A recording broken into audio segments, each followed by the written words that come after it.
Can you confirm or deny, either way, that Demario Davis has found the fountain of youth?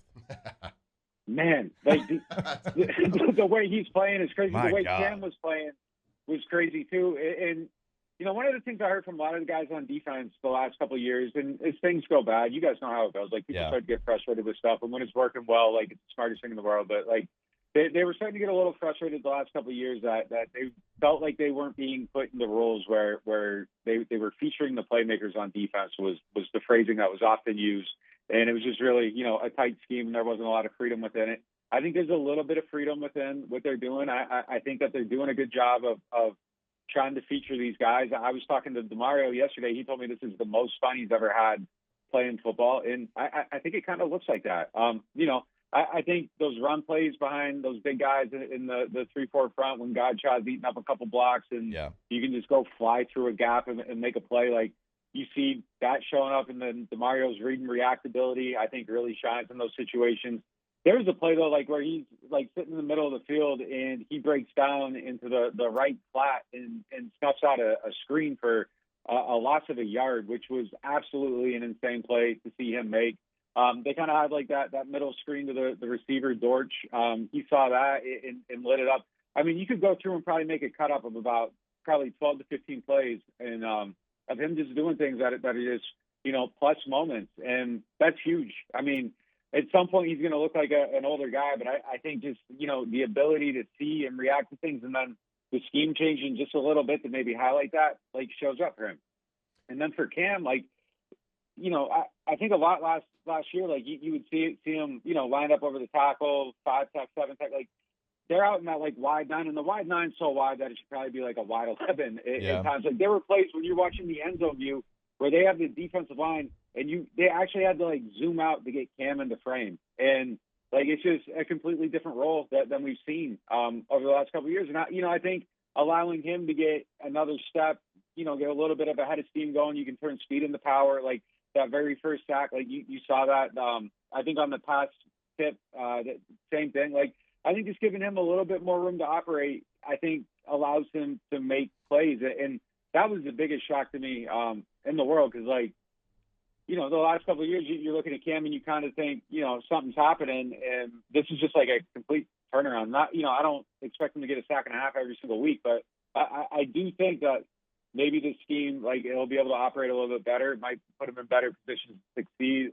He's kind of been on a very open and honest, every time he talks about Todd Grantham, like he says his name and he tells you what he thinks about him. And, it wasn't a very high opinion. And, it looks like maybe he was right. And then, Todd Grantham gives up 69 points on Saturday to the Ducks as Oklahoma State's defensive coordinator. Like, not a good week for him. Yeah. Nick, one thing that stuck out to me during the game in a negative way was the missed opportunity to call a timeout at the end of the first half to, have a chance to be aggressive, try to steal 3 right there at the end when you get the ball back. Now, I think the thing that's underthought about or under-talked about is Kellen Moore has to learn how to be a head coach and a play caller at the same time. It's not an easy thing. Most offensive play callers, so I was in Green Bay, Mike McCarthy was a play caller. There's a guy that was in charge of clock management. Like, there's a guy is there somebody on that staff that is in? So Kellen has to learn how to juggle all these things, okay? So the defense is out on the field. As a play caller, offensive coordinator, all you're thinking about is your next series on offense. Like, how do I want to hit him? How do I want to attack this defensive coordinator? Looking at the things that they're doing to me, like what kind of pressures they bring. You can't do that as a head coach. You can't go look at the pictures. You can't sit there and dissect it. So you have to worry about like the clock management. But usually for play calling head coaches, there is somebody that is in charge of those special situations. So even though the head coach gets the blame and he has to make that, there's no excuse really for it. And I know there's probably is an excuse, but you're looking at it's the National Football League. There's no excuse for not wanting to do that, be aggressive and score points. Is there somebody on staff that you know of that is kind of in charge of that role? Yeah, it's a good question. It's probably something I should have gotten specific clarity on yesterday. So that's a week one hit on me. I'll get that cleaned up and get better. You can take it. You can take that question. I'll definitely ask it. This week he did bring in Scott Linehan, and I think that's probably the guy that's probably in charge of that stuff. He's a senior offensive assistant. kind of seems like that would probably be his Yeah. role. He's been around for a while. I think the game management aspect would probably be, with him. I think everybody else that we see on the offensive staff is down on the sideline, so I'm assuming he's up in the booth kind of handling some of that stuff. But it's definitely, look, a couple things here. Like, yes, I think he needs to develop. And when they hired him, I had talked to somebody with another team that had previously interviewed Kellen Moore, and they're like, man, he's really smart, but it's probably going to take him some time to develop as a head coach. And I think that's true. I mean, look, even last night we saw in the Bears game, Ben Johnson totally screwed up that end of game situation there. Yep. They should have kicked the ball out of bounds. You get the ball at the 40. Mm-hmm. You get the 2-minute warning. I think there's just stuff that you have to go through. And I think people here probably forget how bad Sean Payton was his first couple of years at game management stuff. I think you just kind of have to learn it, and you get better at it, and, you grow. I think the one thing that he probably didn't do as well as he could have, and it turned into 2-day stories. I felt like the explanations of it on the first day weren't great. And if he just came out when somebody said yesterday, which was basically, hey, look, we saved the timeouts because they had their 3 and we didn't want to go 3 and out and give them a chance to score at the end of the half. If you just say that, I don't necessarily agree with the approach, but I can understand that, this is an offense that wasn't moving the ball very well. You're playing tight. You're kind of not trying to make a mistake, and you think points are at a premium, and maybe you can steal the game. And guess what?